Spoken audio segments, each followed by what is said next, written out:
మనం మృత్యువుకు భయపడడం వల్లే జీవితంలో భయపడుతున్నాం ప్రతి క్షణం కూడా. మృత్యువుకు సిద్ధపడిన వాడు జీవితం అంతా ఆనందంగా ఉంటాడు.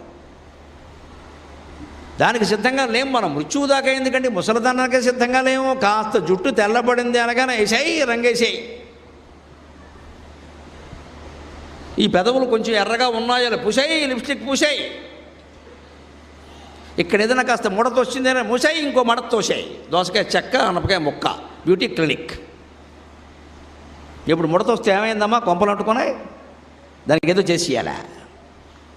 అప్పుడే నన్ను ఆంటీ అంటున్నారు. అంటే ఏమైంది, యాంటీ అనలేదుగా, ఆంటీ అన్నారు. కానీ ఇంకా నీకు 60 ఏళ్ళు వచ్చినా సరే సిస్టర్ అనాలా నిన్ను?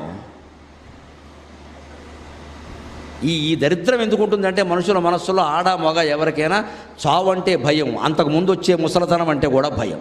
ఎందుకంటే చావు అనే రథానికి పైన ఉండే పతాకమే ముసలితనం.